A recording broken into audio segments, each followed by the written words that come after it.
वागर्थ विव संपृक्तो वागर्थ प्रतिपत्तये जगतपितरौ वंदे पार्वती परमेश्वर. त्रिकालवंदनीय प्रातस्मरणीय पूज्य गुरुवर यांचं स्मरण करू. क्षेत्राधिपती मन्मथ माऊली माऊलीचा पावन सानिध्यात उपस्थित सर्व भक्तांच्या साक्षी स्वरूप शिवाच्या स्मरण करू.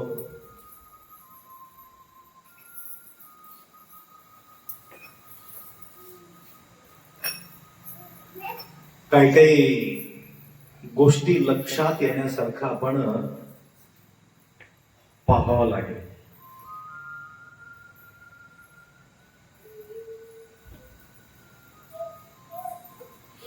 जो समजदार आहे ते बंद पडलं.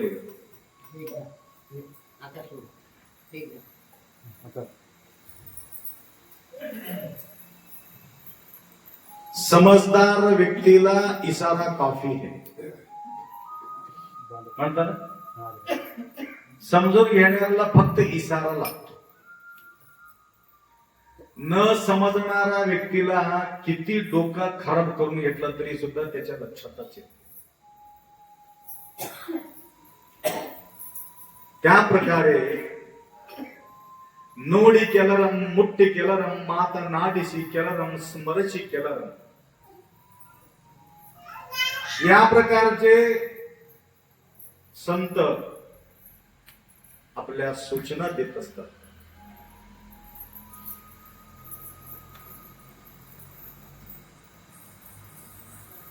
फक्त इशाऱ्यावर वळकून घेणारे काही शिष्य असतात. आता हे बोलण्याचं एकमेव कारण आहे. बोरीकरचं बेचैनी कशासाठी? नाही, तुमच्या लक्षात आलं असं. माझं कुठे हे माझं नव्हतं. माझा फूल कुठे, माझा माळ कुठे. म्हणजे ह्याला म्हणतात सत्य शुद्ध कायक करून ज्यावेळी समर्पण करतो त्याला एक प्रकारचे आनंद वेगळंच असते. लक्षात आलं. मी सकाळीपासून पहाटे 4 वाजल्यापासून फूल संग्रह करतो, एकत्रित करून आणून त्यांना समर्पण करतो माता लोकांना. त्यांनी सुद्धा तळमळ करून त्यांना एकत्रित आणून एक माळ तयार करतात. त्याच्यापेक्षा भारी दिसलेले, परंतु त्यांना त्यांच्या मेहनतीचा जो फळ आहे सर्वात भारी, त्याला म्हणतात काय कवे कैलास. संपूर्ण टोटल विसरून जातो तो.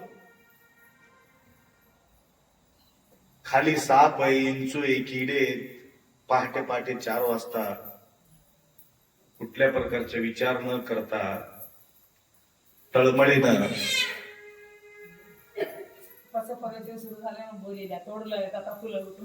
त्यांच्या हे सेवा, हे भावपूर्वक सेवा आहे. अरे आता उजळले म्हणून गेले, ध्यास लागले. ध्यास म्हणतात त्याला, ध्यास. निज ध्यास, निज ध्यास. सडकून झोप लागले. त्याला वाटलं आता उजळले, सकाळी महाराजांचा पूजा चालू झाला असं वाटलं की काय. तर सांगायचं म्हणजे ध्यास मध्ये जे बसल्यानंतर लक्षात आलं का, तर एक म्हातारी झोपडी घालून होती म्हणे. एक म्हातारी झोपडीला काय म्हणतात, खोपी खोपी हा, गवताचं गरीब, बराच वर्ष त्या ठिकाणी ते वास करत होते. नवरा बायको लेकर तर नव्हते. कसं तरी जीवन व्यतीत केले. तर काही वर्षाच्या नंतर पतिदेव देह सोडला आणि त्यांच्या स्मरणामध्ये, पतीच्या आठवणीमध्येच त्या झोपडीमध्ये वास करत होते. समोर एक व्यक्ती मोठा एक 8 मजली बिल्डिंग तयार केला. त्याला पार्किंग साठी त्याला जागा पाहिजे होती. समोर हे झोपडपट्टी. एक दिवस आजीला येऊन भेटला, नमस्कार केला. माय हे काम करतेस का मला? काय? 8 मजली बिल्डिंग मध्ये एक माला तुम्हाला देतो. जवळजवळ 80 लाखाचा एक माला आहे. तुला देतो, तिथं जाऊन राहा, समाधानकारक लिफ्ट आहे, काही चढून यायचं नाही, काय नाही, काही त्रास नाही, करंट जायचा प्रश्नच नाही, कारण सर्व सुविधा आम्ही केलो, तर तिथं जाऊन. आजी फार सुंदर उत्तर देते, मी झोपडी सोडू शकत नाही. त्याने म्हटलं कारण का? एकमेव कारण आहे, या प्रत्येक लाकडामध्ये, प्रत्येक गवतामध्ये, प्रत्येक रस्सीमध्ये माझा नवऱ्याचा आठवण भरलेली आहे. दुसरं काहीच. जे कुठं पाहताना तिथं माझा पतिदेवच दिसते. तुझं बिल्डिंग मध्ये माझा पतिदेव हरून जाते. बापू, मी काही वर्ष राहणार नाही, थोडा दिवस जगणार आहे. त्याकरता मी गेल्यावर हे सगळं तूच घे, परंतु मी जोपर्यंत जिवंत राहणार आहे तोपर्यंत इथलं मी जागा सोडणार नाही. तसं बोरीकरचं मला आठवण. कारण एक एक फूल वेचत असताना माऊलीच्या स्मरणामध्ये मी वेचून टाकलो. आणि एवढं मेहनत करून संध्याकाळचं फूल आप्पाला मी ठेवत नसेल. आयता मला जमत नाही. आयता बनवून ठेवले तो नाही. माझा मेहनतीचं फळ मला पाहिजे. हे आहे शरणांचं लक्षण, शरणांची स्थिती. ताजा करून खाणे, मेहनतीचं फळ खाणे, फुक्कडचं जमत नाही. त्याला म्हणतात सत्य शुद्ध कायक. मोळिगे मारया ते काश्मीरचा राजा भूपाल देव, महादेव भूपाल, टोटल इतका वैभव त्यांच्याकडे होता. काश्मीरचा राजा असल्यावर काय बोलायचंय. तरी सुद्धा सतीला सांगतो, मी जाणार आहे, एक नाण्य सुद्धा मी सोबत घेऊन जाणार नाही. रिक्त हाताने मी जाणार. काहीच कमी नव्हतं मी वैभवला. मोठा गटोडा बांधून घेऊन बी आला तरी बी जमत होता. परंतु महादेव भूपाल म्हटलं मी नेऊ शकत नाही. त्यावेळे सती म्हटले, कारण एकमेव कारण आहे,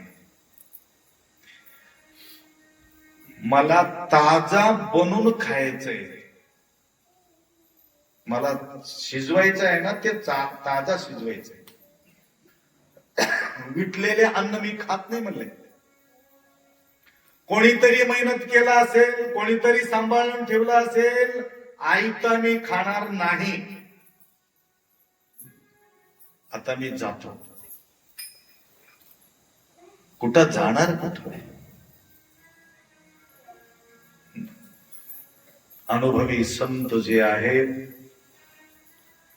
आता ज्या ठिकाणी संत मेला भरलेले आहे, दर दिवस सत्संग घडत राहतो, त्या ठिकाणी मी जाणार आहे. तसा असेल तर मी बी येणार आहे. सुखात सती नाही, दुःखामध्ये सुद्धा सती साथ द्यावा.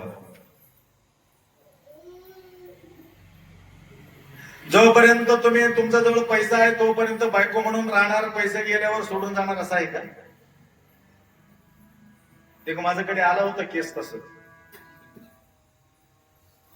माय ऐकलं का? असं घडलं म्हणून तुम्हाला बोलावं लागतं. मला काय अनुभव विना बोलू नये फार म्हणले. माझा पदराचा मी काही सांगत नाही, काय काय घडलेली घटना तुमच्या समोर ठेवतो, तुमच्या लक्षात येईल. मुलगी देताना आपण काय पाहतो? शेत, शिवार, बंगला, नोकरी, चाकरी, जे जे काय आहे तुम्ही पाहून त्या ठिकाणी लेकराचा देण्याचा संकल्प करतो.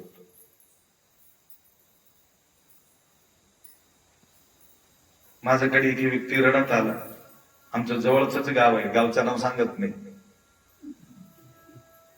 तमलूर जवळच आहे, एकदम जवळ. घळ घळ रडू लागलं. काय झाले काय म्हणलं? काय झालं सांगा. बाजू बसलेले माणूस बोलू लागला, काय झाले नाही. मग रडतो का?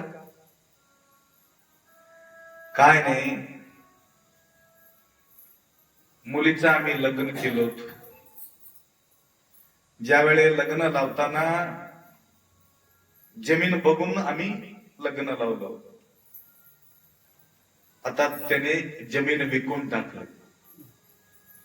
मग आता मुलीला मी बोलू लागलो, मुली आम्हाला बोलणं गेले, तिथं सोडून मी येईना म्हणून म्हणते मी तोडून घ्यावं म्हणलं.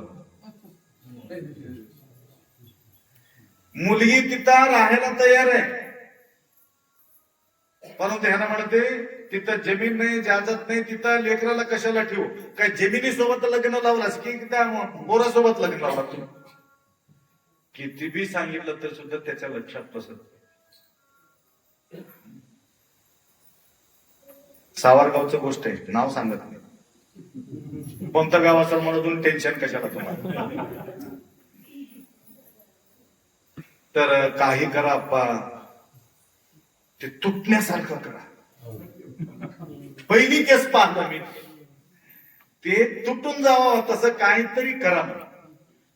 ते पोरगी खुश आहे, तिथं नवऱ्यासोबत समाधान आहे. सांगायचं म्हणजे वनवास आले म्हणून काही सीतामाता सोडून गेले का? राजवैभव निघून गेले म्हणून का सीता नाही? तो राजा आहे म्हणून करून भेटलो, आता त्या भिकारी येऊन हिंडलं तर मला काय जमते का म्हणून सोडून गेले का? नाही. त्या प्रकारे महादेव भोपाल ज्यावेळी तो बसव कल्याण नगराकडे जायच्या तयारी, त्यावेळे सती म्हणाले, नाही, मी बी काही घेणार नाही, अंगावर जे वस्त्र आहे तेवढंच घेणार. होता राजा, परंतु यांचं कहाणी तुम्हाला माहिती आहे, तरी सुद्धा मी सूचना देतो वेळानुसार. त्यांचं नाव पडलं मोळिगे मारैया. तर फोटो आहे त्याच्यामध्ये, खाली चित्र काढले आपल्या पिंडसा, फार सुंदर. मोळगे मारయ్య काय काय करू लागलं. कुठला कायक केल्याशिवाय त्या बसव कल्याण नगरामध्ये कोणाला प्रवेश नव्हतं. फुक्कट खाणाऱ्याला तर अजिबात नव्हते. काम करावं, त्या ठिकाणी प्रसाद घ्या. काम केल्याशिवाय बिलकुल अन्नाचा कण सुद्धा घ्यायचं नाही. अशा प्रकारची एक परंपरा त्या काळामध्ये. म्हणून अण्ण बसवण्णांचं एक सुंदर वाक्य, कायकवे कैलास.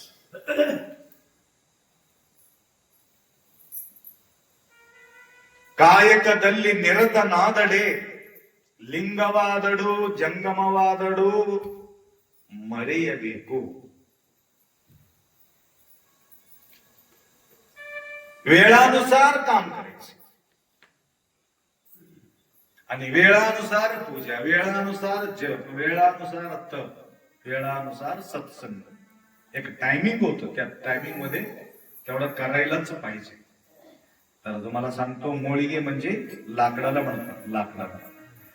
तिथं एवढा वैभव सोडून इथं लाकडं फोडून लाकडं विकून आलेले पैशामध्ये जंगमार्चन करून स्वतः प्रसाद खायचं एक परंपरा त्यांनी साधली. म्हणजे काय त्याला एवढं महत्व देते, रिकाम बसणाऱ्याला नाही. बघा, हे परंपरा दाखवणारे आपले वीर शिवलिंगायत संत अशा प्रकारचे मार्गदर्शन केलेले आहे.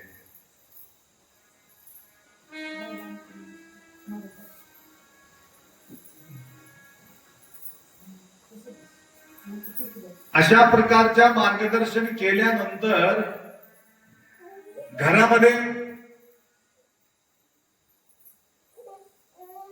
घरामध्ये अलकत बरकत सगळं राहते. स्वतः काम केल्यावर निष्ठावान, जास्तचा विचार सुद्धा केलेले नाही ते. ಇಂದಿಂಗೆ ನಾಳಿಂಗೆ ಎಂದೆನಾದಡೆ ನಿಮ್ಮಾಣೆ ನಿಮ್ಮ ಪ್ರಮಥನ ಆಣೆ. इंदिंगे नाळिंगे यंदेनादडे. लक्षात आलं का? काय म्हटलं?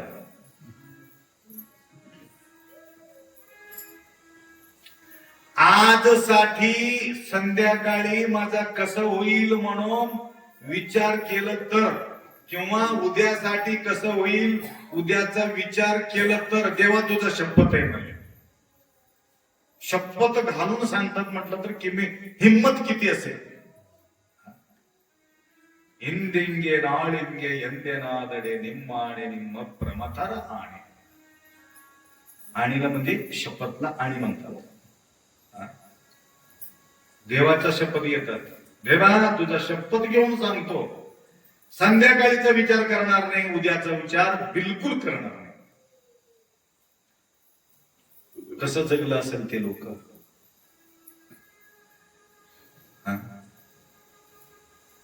राजवैभव सोडून इथं येऊन त्या प्रकारची सेवा करून जीवन जगणे. कुठल्या प्रकारचे विचार केलेले असेल तर काय होणार आहे? भयानक प्रॉब्लेम होणार. नसेल तर बिलकुल प्रॉब्लेम नाही. चलो चलो चलो चलो. आम्ही फायद्याचा विचार करतो. लक्षात आलं? आम्ही फायद्याचा विचार करतो. एकदा लहान असता वेळेस, ज्यावेळी आम्ही लहान होतो ना, त्यावेळेस शाळा म्हटले की थोडा त्रासच होतो, भयानक मारच होतं ना, खन्न खन्न वाजायचंच. आता आज ते परंपरा नाही. आता ते प्रेमाच्या पोटी त्या ठिकाणी शिक्षण नव्हते, दंड. मारायला भीत होते, शिक्षकाला भीत होते. शाळा म्हटले की जीवावर जात होते. आता अचानक आग लागला.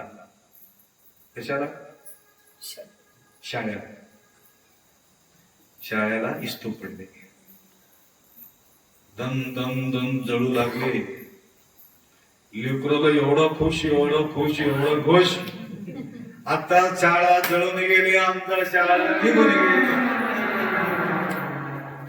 हे उडी मारायचं, उडी मारायचं, उडी मारायचं, उडी मारायचं. शाळा गे, शाळा गे, शाळा गे. आता एक पोरग वट्ट्यावर बसून रडत होता. घळ घळ घळ घळ.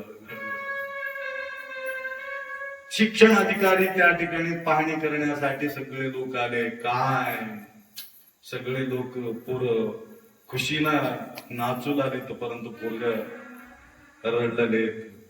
काय रे बाळा, किती तुझा श्रद्धा असावं शाळेवर, किती प्रेम असावं, एवढं दुःख तुला आवरणं गेले, मग काय वाटते तुला?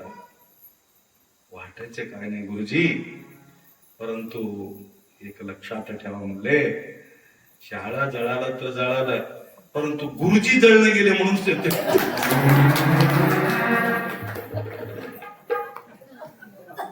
पेढ जात होत. हे अजून एक मला टेन्शन लागले. लक्षात किती विचार करायची गोष्ट आहे. टेन्शन फ्री होऊन जातो. लक्षात आलं काय? कशासाठी बोललो? कशासाठी कशासाठी बोलत होतो? चिंता. म्हणजे या प्रकारचे टेन्शन फ्री होण्याचा प्रयत्न आपण करतो, परंतु संत मंडळी उद्याचा विचारच केला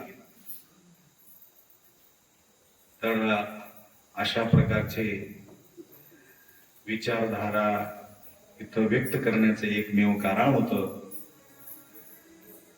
सत्यशुद्ध कायका, स्वतःचा बळावर जगणे, स्वतःचा जीवावर जगणे. बराच वेळ मी बोललो, उत्तमा आत्मान ख्याता पिता ख्याताश्च मध्यमा अधमा मातुला ख्याता स्त्री ख्याता अधमा अधमा. स्वतःच्या बळावर जगणारा व्यक्ती उत्तम व्यक्ती. उत्तमा आत्मान ख्याता, स्वतःचा जीवावर जगणारे. आणि वडिलाचा जीवावर जगणारे जो व्यक्ती आहे तो मध्यम.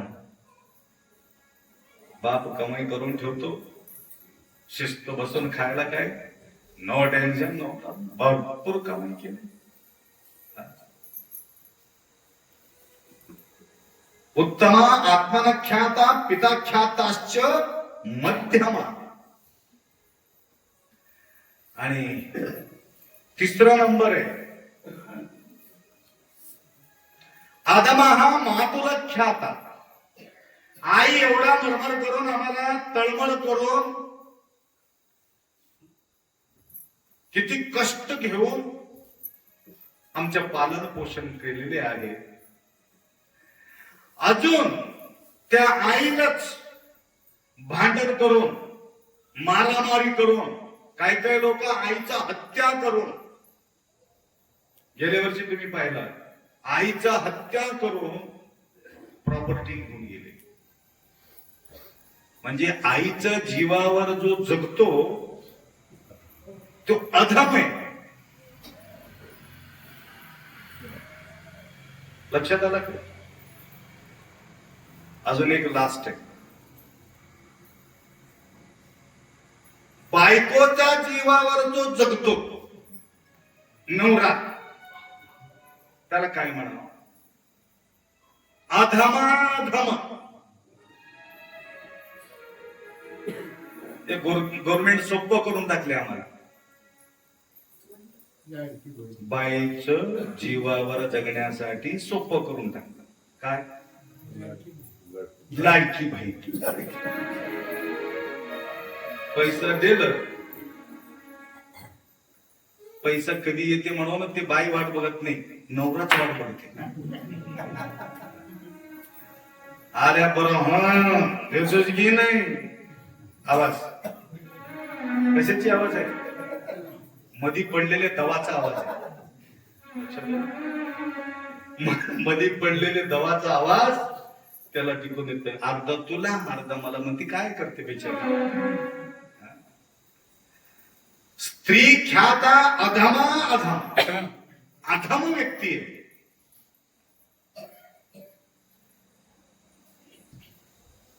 म्हणून उत्तम व्यक्तीचं लक्षण आहे स्वतःच्या बळावर जगून इतरांना पालन पोषण करणे, स्वतः सुद्धा समाधान राहणे असलेले याच्यामध्ये. परवा एक माणूस आला, तर येऊन वरी रोटी काढला. होत त्याच्या जवळ 2 रोटी. आता इथं आपल्या जवळ असलेले लोकांना थोडं गोड खाऊन खाऊन खाऊन परेशान होते. येऊन उभा टाकला, काय चाललंय? हे या दादा या या. बसून घेतलं, त्याला 1 रोटी दिलं, त्याने 1 रोटी घेतलं. दुसरा म्हणे काय गडबड चालले म्हणून 3रा माणूस आला. या दादा म्हणला. अजून त्याच्यातला अर्धा रोटी त्यानं ठेवून घेतला, अर्धा रोटी त्याला दिलं, खाल्ले. नंतर आम्हाला कळाले की ते कुठं बी गेलं तर भंडारामध्ये जेवत नाही म्हणे, ते घरूनच बांधून आणते म्हणा, खाते म्हणा. गिरता रोटी खावावं लागलं, त्याला समाधान राहावं लागलं. हे आहे उत्तमातील उत्तम व्यक्ती. लक्षात आलं का? बघा 3 गोष्टी आहेत. एक आहे तृप्ती, एक आहे तृप्ती, दुसरा आहे संतृप्ती, महान तृप्ती. एक आहे स्वतः खाणे, दुसरा आहे दुसऱ्याला खाऊ घालणे आणि स्वतः खाणे, तिसरा आहे स्वतः उपास राहून दुसऱ्याला देणे. हे महान तृप्ती आहे. त्या प्रकारची तृप्ती त्या व्यक्तीला. समाधान वाटलं. आता मी वाट पाहत होतो श्रावण मास मध्ये मला उपास राहावं मला असं वाटते, परंतु मी राहू शकत नाही. आज देवाने या क्षेत्राच्या ठिकाणी मला उपास राहण्याचा संधी दिलं. किती विचार झाला. या प्रकारचे विचार करणारे लोक. तर या कायकाचा महत्व भारी आहे. तीर्थ व्रत दान केले जे पुष्कळ, तरी पावे फळ नोय.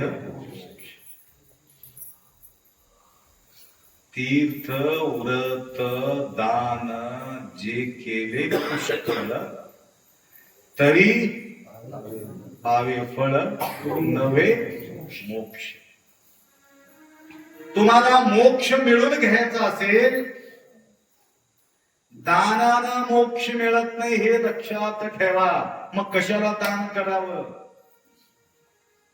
दानानं मोक्ष मिळत नाही, दान कशाला करावं? अजून काय सांगितले? तीर्थयात्रा केल्यानंतर मोक्ष मिळत नाही, मग कशाला तीर्थयात्रा करावं? व्रत केल्यानंतर मोक्ष मिळत नाही, का व्रत करावं? केलेचे पुष्कळ, पुष्कळ केले, परंतु फळ पदरात पडलेले, तरी मोक्ष होणार नाही. मग काय होणार? मग कशासाठी करावं?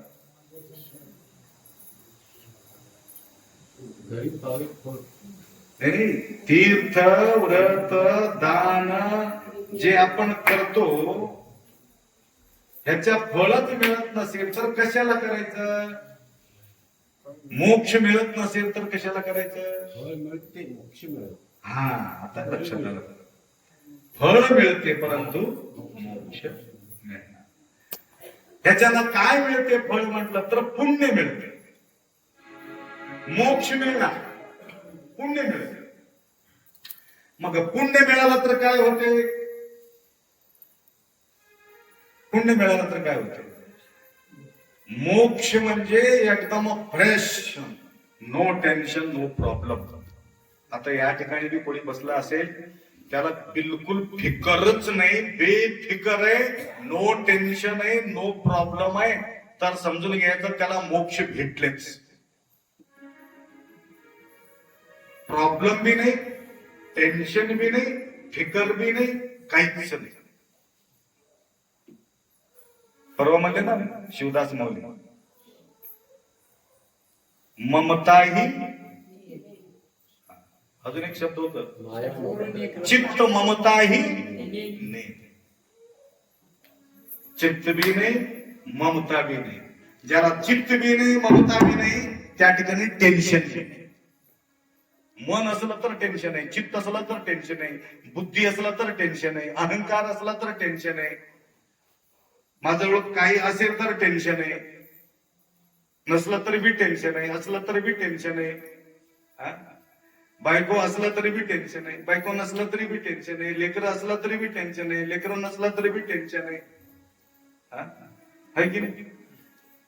कारण ते हिंडत राहते ना, ते पळत राहते. गुरुमाऊलीच्या कृपा आशीर्वादानं चित्त ममता ही नेली. म्हणून तर तीर्थ व्रत दान केल्यानंतर त्याला पुण्य मिळते. पुण्याला काय मिळते?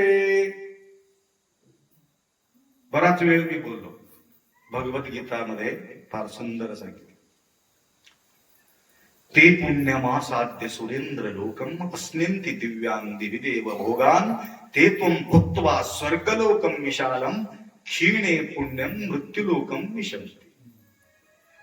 या ठिकाणी स्वर्ग बी आहे, नरक बी आहे.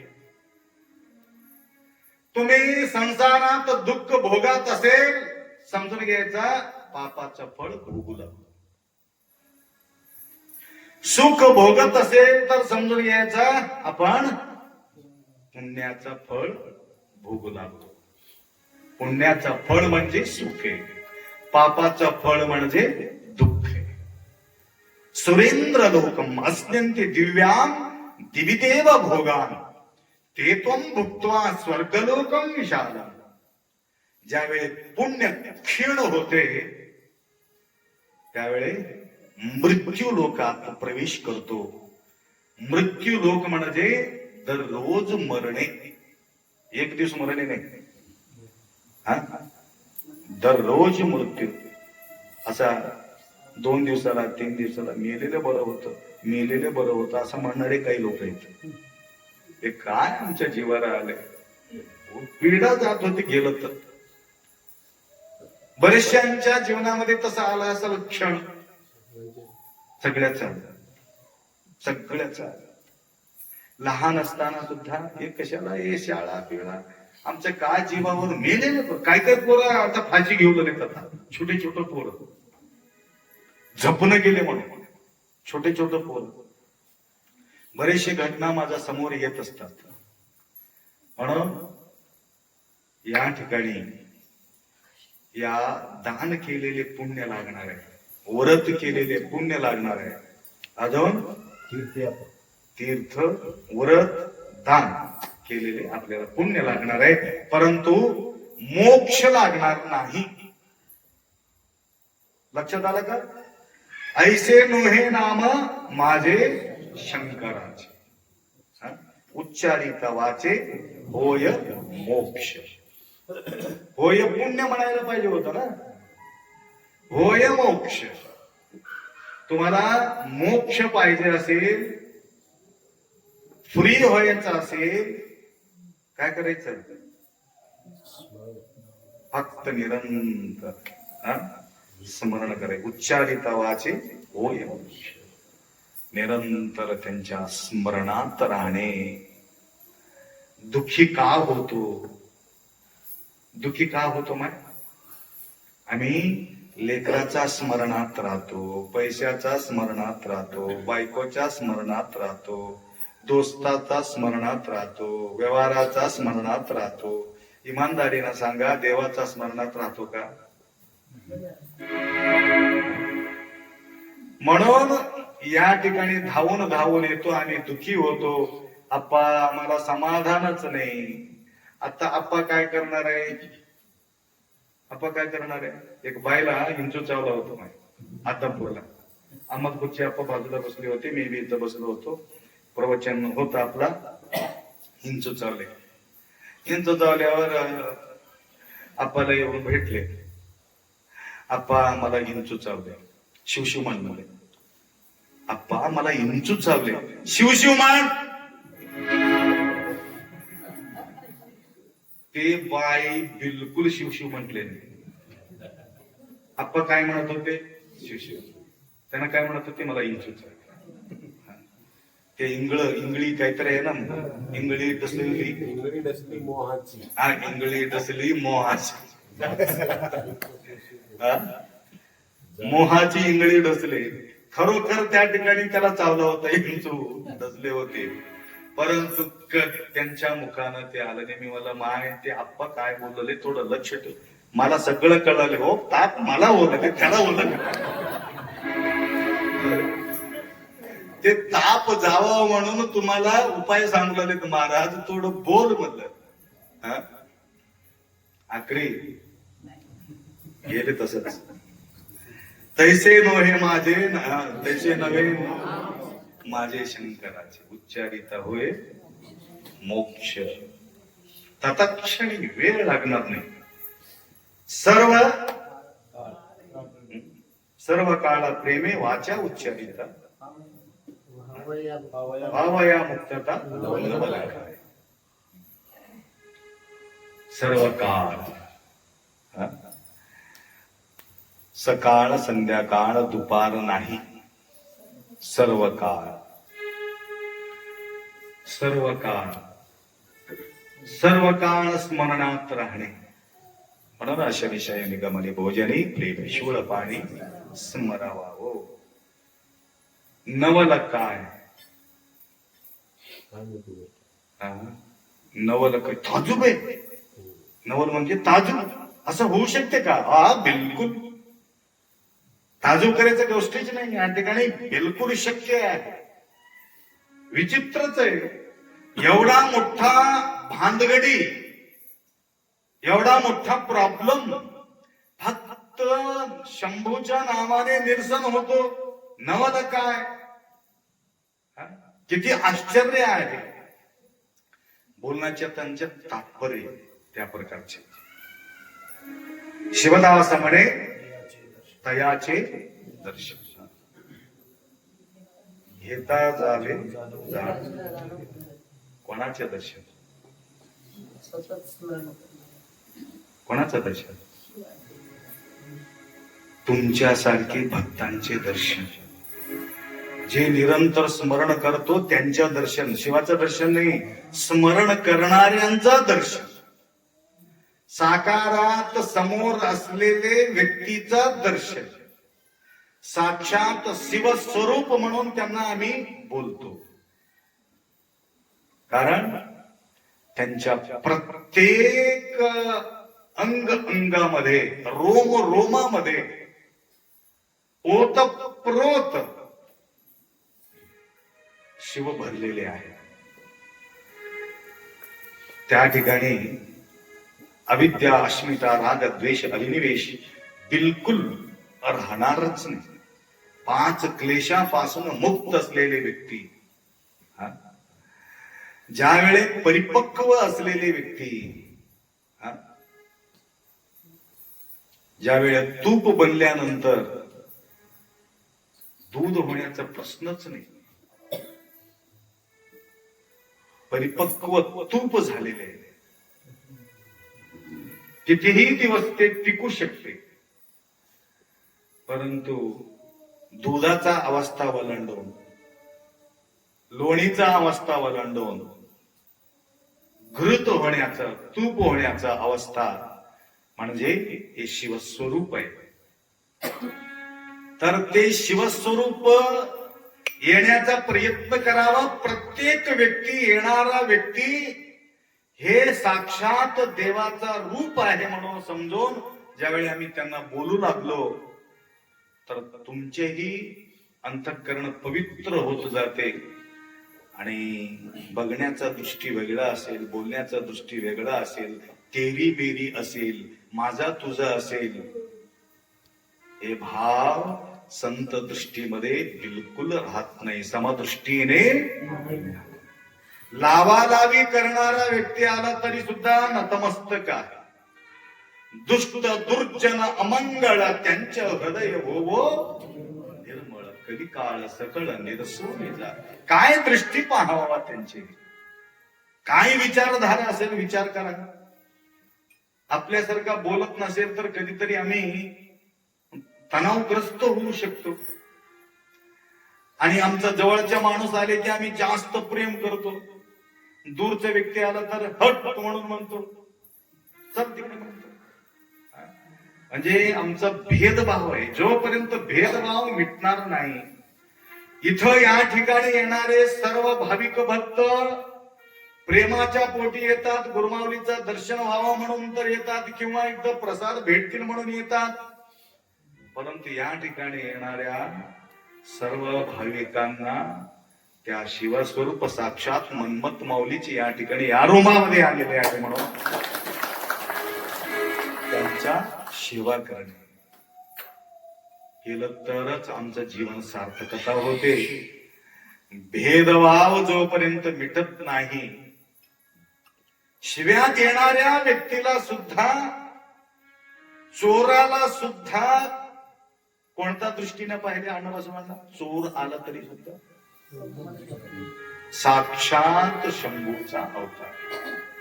बसवण्णाजवळ येण्यासाठी दांभिक रूप धारण करूनच त्या ठिकाणी जावं लागत होतं. त्यांना भेटायचं असलं तरी सुद्धा नाटक करून भेटावं लागत होतं.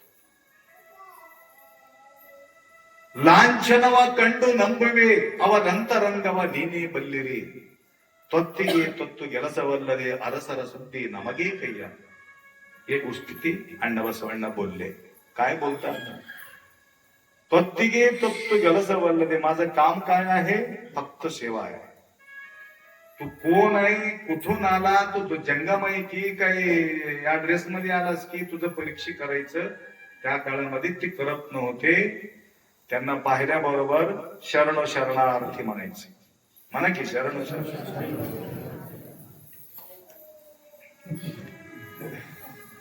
आठवण आल्या बरोबर करायची. विभूती दिसल्याबरोबर भाळी भस्मली गळा शोभे रुद्राच्या मुखी मंत्र पंचाक्षर धन्य धन्य ते शरीर. अशा प्रकारचा शरीर दिसल्याबरोबर नतमस्तक व्हायचं. समगार हरळय्या. हरळय्या समोरून जाताना त्यांच्या पुरा कथा सांगत नाही, परंतु लक्षात घ्या तेवढंच. हरळय्यांचा समोर जाता वेळेस हरळय्याला एवढा आनंद वाटला. आज अण्णाबसवांना माझा या वाटातून झोपडीच्या समोरून निघाले म्हणून सतीपती दोघा उभा राहून शरणार्थी शरणार्थी शरणार्थी म्हणा की.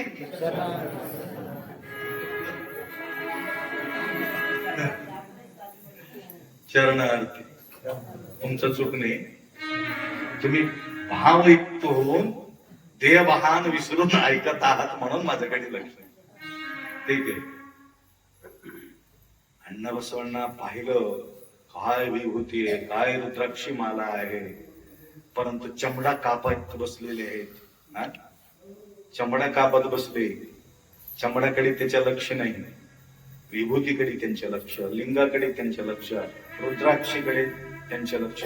काय सुंदर साक्षात शिवा स्वरूप आहे म्हणून घोड्याच्या वर बसलेले अण्णाबसवांना अठ्ठावन्न दिशे खाली उडी घेतला. उभा राहून दोन हात जोडून वा वा मी म्हणायचं बरं शरणु शरणरिगे शरणु शरणार्थी, डबल बोलला तो. तिने शरणार्थी बोलला असेल, अण्णा बसवांना काय म्हणतो, शरणरिगे शरणु शरणार्थी.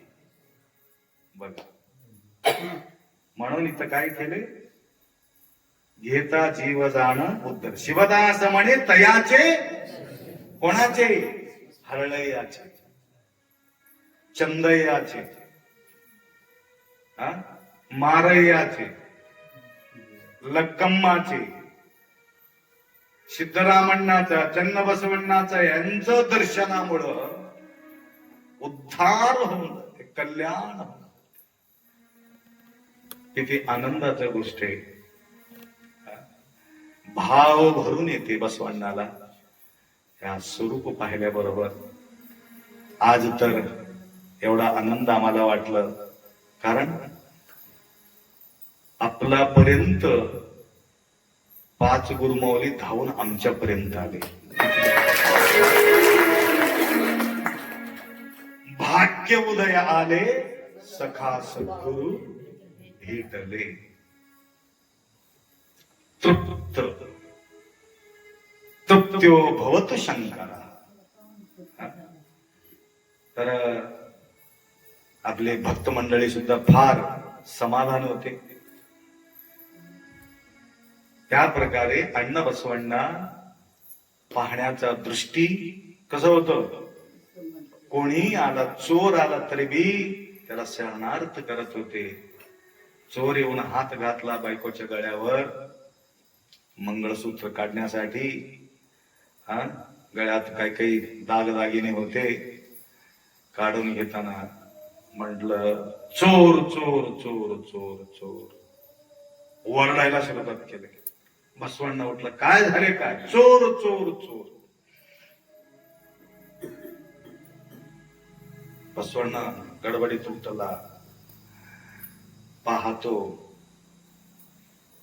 विभूती लावलेले, रुद्राक्ष टाकलेले, लिंग बांधलेले, भगवा वस्त्रे.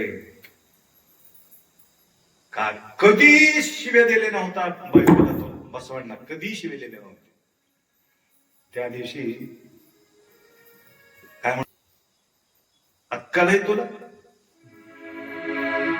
देव दिसत नाही तुला, साक्षात प्रभू या ठिकाणी येऊन तुझा समोर उभा आहे, त्याला चोर म्हणतेस की, त्याला चोर म्हणत्या. मुकाटानं काढून द्या सगळं दागिने, जंगमाचा आहे तन. साक्षात येऊन ज्यावेळी त्यांनी मागत आहे म्हटलं तर तू का देत नाही. काय झाला सत्य चोराच्या मनामध्ये. बसवण्णा मी जंगम नाही हो, मी चोर आहे. नाही नाही नाही, तुम्ही तसं बोलू नका देवा, तुम्ही तसं बोलू. कितीही बोललं तरी ते ऐकलं नाही. तर बसवण्णाचा दृष्टी त्यांच्यावर पडल्याबरोबर तो बायकोला विसरलं, लेकरला विसरलं, घर विसरलं, द्वार विसरला. अंतिम श्वासापर्यंत बसवण्णांचा सेवा करत.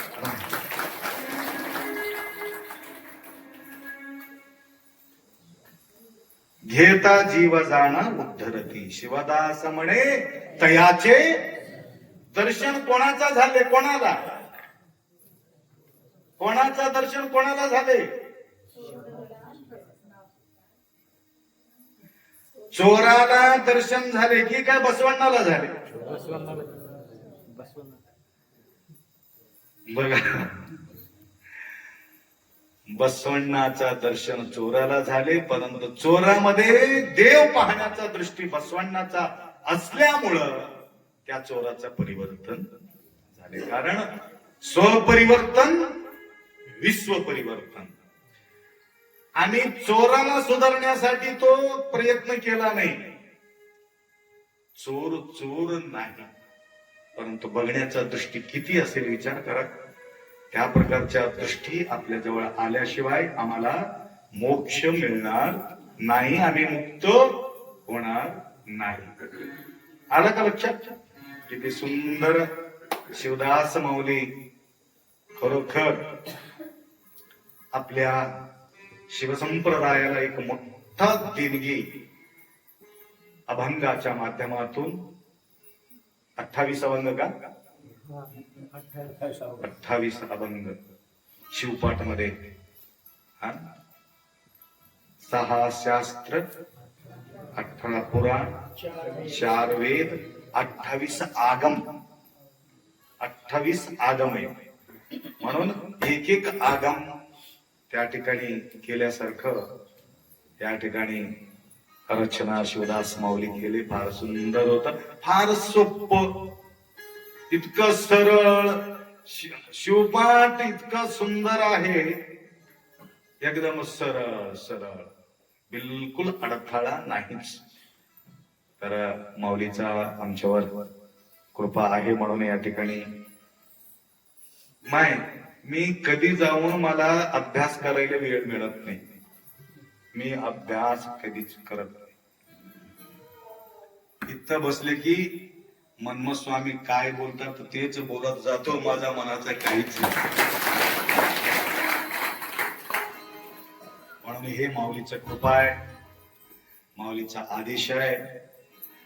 आम्ही कसं गजानन पेटी वाजवली की नाही, गजानन पेटी वाजवली, पेटीचा आवाज ऑटोमॅटिक निघू लागले की वाजणारे कोणी